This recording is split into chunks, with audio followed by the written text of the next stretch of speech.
Hi friends, ലാൽസീസ് world YouTube ചാനലിലേക്ക് എല്ലാവർക്കും സ്വാഗതം. കോട്ടയം ജില്ലയിൽ അകലക്കുന്നം വില്ലേജിൽ പാതുവ എന്ന സ്ഥലത്ത് കൂർക്കമറ്റത്ത് ജോസഫ് എന്ന സാറിൻ്റെ വീട്ടിലെ വിശേഷങ്ങളാണ് ഞാനിന്നും നിങ്ങളുമായി പങ്കുവയ്ക്കുന്നത്. ഒരധ്യാപകനായും അധ്യാപകർക്ക് ട്രെയിനിങ് കൊടുക്കുന്ന ഒരധ്യാപകനായും ജോലി ചെയ്തിരുന്ന ജോർജ് സാറ് ഒരു നല്ല കർഷകൻ കൂടിയാണ്. ഒരു വീട്ടിലേക്ക് ആവശ്യമായ ഒട്ടുമുക്കാൽ സാധനങ്ങളും അവിടെ ഉൽപ്പാദിപ്പിക്കപ്പെടുന്നുണ്ട്. ആദ്യമായി ഞാൻ പോയി കണ്ടത് മീൻകുളമാണ്. അതിനകത്ത് ഗൗരാമിയാണ് ഇട്ടിരിക്കുന്നത്. 3-4 പ്രാവശ്യം ആ കുളത്തിൽ നിന്ന് ആദായം എടുത്തു. ഇതിൻ്റെ പ്രവർത്തനത്തെക്കുറിച്ചൊക്കെ വിശദമായി സംസാരിച്ചു. പല ഇപ്പം മീനുകളെ അതിനകത്ത് ഇട്ട് വളർത്തിയിട്ടുണ്ടായിരുന്നു. ഇപ്പോൾ ഗൗരാമി മാത്രമാണ് അതിനകത്ത് വളർത്തുന്നത്. ഒരു ചുള്ളൻ ഡോബർമാൻ ഞങ്ങളെ കണ്ട് ആകപ്പാടെ ബഹളം വെക്കുന്നുണ്ട്. നല്ല കമുക് ഇവിടെ നിൽപ്പുണ്ട്. കൃഷികളൊക്കെ ഞങ്ങളൊന്ന് കണ്ടു. വാഴയും റബ്ബറിനിടയ്ക്ക് റോബസ്റ്റ കാപ്പികൾ വെച്ചിട്ടുണ്ട്.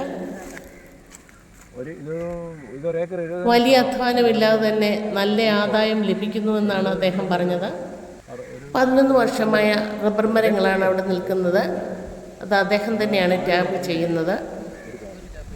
250 റോബസ്റ്റ കാപ്പിത്തൈകളാണ് അതിനിടയ്ക്ക് വെച്ചിരിക്കുന്നത്.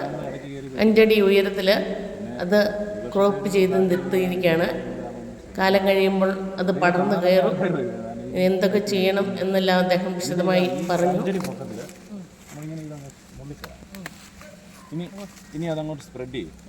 നമുക്ക് ശരിക്കും പറഞ്ഞാൽ ഒരു വർഷത്തേക്ക് ആവശ്യമായ കാപ്പിയും അതിലധികവും ലഭിക്കുന്നു എന്നാണ് അദ്ദേഹം പറഞ്ഞത്. ഒരു കാപ്പിക്ക് അതാണ് അതിൻ്റെ ഒരു കണക്ക്. അപ്പോൾ അത്രയും സ്ഥലത്ത് അടി വെച്ച് മറ്റാരെയും ആശ്രയിക്കാതെ തന്നെ ആദായം എടുക്കാം എന്നുള്ളതാണ് അതിൻ്റെ പ്രത്യേകത. അല്ല, ഇത് എവിടുന്നായി തൈ വാങ്ങിച്ചത്? ഇത് ഞാൻ പറമ്പിക്കുളത്തുനിന്ന് കൊണ്ടുവന്നായി. അത് ഞാൻ അവിടെ ജോലി ചെയ്തിട്ടുണ്ട്. അവിടുത്തെ എസ്റ്റേറ്റിൽ നിന്ന് കുരു കൊണ്ടുവന്ന് കിളിപ്പിച്ചെടുത്തിട്ട്. റബ്ബർ ഏത് വർഷത്തെയാ? റബ്ബർ ഇപ്പോൾ എത്താൻ തുടങ്ങിയിട്ട് 3-4 വർഷം. അതൊന്നും ശ്രദ്ധ പറഞ്ഞു. എനിക്ക് ഞാൻ ആഞ്ഞിരി ഒന്നും വെട്ടിക്കളയാതെ നിർത്തിക്കൊണ്ടുള്ളൊരു പ്ലാന്റേഷൻ ആയിരുന്നു. തന്നെയായിരുന്നു. ടാപ്പിംഗ് ഒന്നും നമ്മളത്ര എക്സ്പെർട്ട് അല്ല. ട്രെയിനിങ് ഒക്കെ 1-2 പോയത്. പക്ഷേ എന്താ വെച്ച് കഴിഞ്ഞാൽ എൻ്റെ ടാപ്പിംഗ് എന്ന് പറയുന്നത്, മാഡം ഞാനൊരു സ്കൂളിൽ പഠിപ്പിച്ചുകൊണ്ടിരിക്കുമ്പം വെളുപ്പിനായിട്ട് 3 പശുക്കളെ കറക്കും. 3 മണി 3:30 ആകുമ്പോൾ വേണ്ടി. ഇത് കഴിഞ്ഞിട്ട് 200 വരണ്ട അപ്പറൻ റബ്ബറാണ് ഞങ്ങൾക്ക് വേറെ പോയത്. 200-250 വരെ ടാപ്പ് ചെയ്ത് വെച്ചാണ് സ്കൂളിൽ പോകുന്നത്. 9:30 ആകുമ്പോൾ സ്കൂളിലെത്തും. ഇത് കഴിഞ്ഞാൽ അവിടെ ഇരിക്കുകയല്ല, ഇരുന്നാൽ ഉറങ്ങി പോകും ക്ലാസ് എടുക്കുമ്പോഴേ. അത് നല്ല ഇതായിട്ട് എന്നിട്ട് നമ്മുടെ ക്ലാസ്സിൽ കേട്ടോ 10ാം ക്ലാസ്സിൽ ഞാൻ പഠിപ്പിച്ച പിള്ളേർ ഫുൾ പാസ്സായി. അന്ന് A+ ഉണ്ടായിരുന്നു. ഒരു നല്ല ഇതായിരുന്നു. ഇന്നത്തെ അധ്യാപകർക്കൊന്നും മനസ്സിലാകാത്ത അല്ലെങ്കിൽ അംഗീകരിക്കാനാകാത്ത കാര്യങ്ങളാണ് അന്ന് സാറ് ചെയ്തിരുന്നതെന്ന് ഞങ്ങളോട് വിശദീകരിച്ചു തന്നു. വീട്ടിലെ ജോലി 100% ആത്മാർത്ഥമായിട്ടും അതുപോലെ തന്നെ സ്കൂളിലെ ജോലിയും അതുപോലെ തന്നെ ചെയ്തിരുന്ന അധ്യാപകരാണ് പണ്ടുണ്ടായിരുന്നത്. ഒരു വീട്ടിലെ മകനായും കുട്ടികളുടെ അച്ഛനായും ഒരു നല്ല ഭർത്താവായും അതിലേറെ നല്ലൊരു അധ്യാപകനായും എങ്ങനെ പ്രവർത്തിച്ചു എന്നുള്ള കാര്യം ചുരുങ്ങിയ വാക്കുകളിൽ ഞങ്ങളോട് പറഞ്ഞു. പല കൃഷിയുള്ളതുകൊണ്ട് എല്ലാ കാര്യങ്ങളും നോട്ടം എത്താനായി അല്പം പരിശ്രമിക്കേണ്ടി വന്ന കാര്യങ്ങളൊക്കെ വിശദമായി തന്നെ ഞങ്ങളോട് സംസാരിച്ചു. ദൈവം നൽകിയ അനുഗ്രഹങ്ങളെക്കുറിച്ചും നടത്തിയ വഴിയെക്കുറിച്ചുമൊക്കെ അദ്ദേഹം വാചാലനായി. വീട്ടിൽ അച്ഛനും അമ്മയും ഭാര്യയും 4 മക്കളുമാണുള്ളത്. 2 ആണും 2 പെണ്ണും. മൂത്ത മകൾ കാനഡയിലും മൂത്ത മകൻ UK-യിലുമാണ്. മകള് ഒരാൾ എറണാകുളത്തുണ്ട്. ഇളയ മകൻ MSc പഠിക്കുന്നു. പലതരം താറാവുകളും കോഴിയും എല്ലാം വളർത്തുന്നുണ്ട്. അവയ്ക്കാവശ്യമായ കുളവും കൂടും സൗകര്യങ്ങളൊക്കെ അദ്ദേഹം ഒരുക്കിയിട്ടുണ്ട്. ജാതിത്തോട്ടത്തിനകത്താണ് ഈ സൗകര്യങ്ങളൊക്കെ ഒരുക്കിയിരിക്കുന്നത്. അവിടെ തന്നെ ഒരു സൈഡിലെ വാഴക്കൃഷി നമുക്ക് കാണാം. ആടുകൾ പല ടൈപ്പുണ്ട്.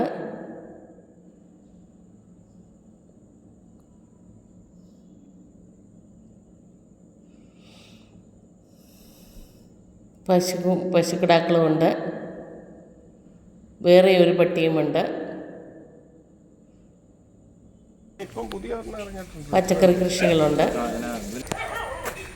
ബയോഗ്യാസിൻ്റെ പ്ലാന്റുണ്ട്.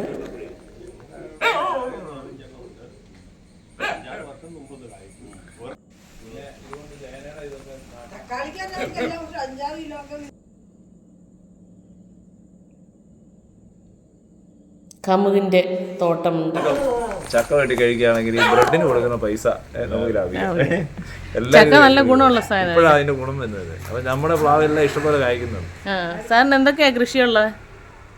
കൃഷി ജാതി, റബ്ബർ, കാപ്പി, കവുങ്ങ്, കൊക്കോ, പിന്നെ മറ്റ് സാധനങ്ങൾ നാരകം, ചിരമ്പി,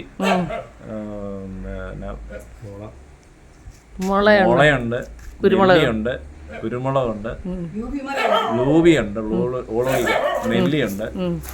പിന്നെ ഇതാ എന്തൊക്കെയാണ്, വാഴയുടെ ഇഷ്ടം പോലെ ഉണ്ട് കേട്ടോ. വാഴ വെറൈറ്റി ഒരു 15 വെറൈറ്റി വാഴ ഉണ്ടായിരുന്നു. ഇപ്പം ഒരു 8 എണ്ണേ ഉള്ളൂ പാളയം കൊണ്ട് തന്നെ. പിന്നെ ഔഷധ സസ്യങ്ങളുണ്ടാകും. ഏറ്റവും കൂടുതൽ മുക്കുറ്റി ഞങ്ങൾ പ്രോത്സാഹിപ്പിക്കും. എവിടെ കൊടുക്കും ഈ ഔഷധ സസ്യങ്ങൾ? അത് കൊടുക്കുന്നത് നമ്മുടെ ഉപയോഗം ആർക്കെങ്കിലും. പിന്നെ ഈ പനിക്കൂർക്ക വരെയുള്ളതൊക്കെ അടുത്തുള്ളവരൊക്കെ അതൊന്നും വ്യാവസായിക അടിസ്ഥാനത്തിലൊന്നും നമുക്ക് ചെയ്യാൻ പറ്റത്തില്ല. ഞാൻ അതിൻ്റെയൊക്കെ പുറകെ നിൽക്കണം. ഇപ്പോൾ കഴിഞ്ഞ ദിവസം ഒരു കുറുന്തോട്ടി കുറേ പറമ്പിൽ ഉണ്ടാകാൻ നിൽപ്പുണ്ട്.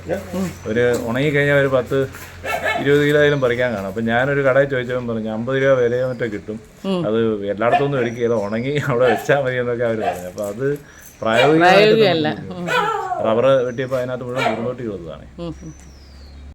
കൃഷി ഇഷ്ടപ്പെടുന്ന കർഷകർക്ക് ഈ തോട്ടത്തിൻ്റെ കാഴ്ചകൾ വളരെ മനോഹരമായി തോന്നും.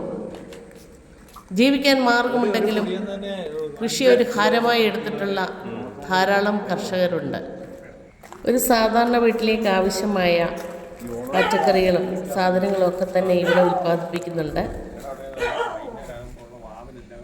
വേണ്ട നിർദ്ദേശങ്ങൾ നൽകി അപ്പച്ചനും അമ്മച്ചിയും കൂടെയുണ്ട്.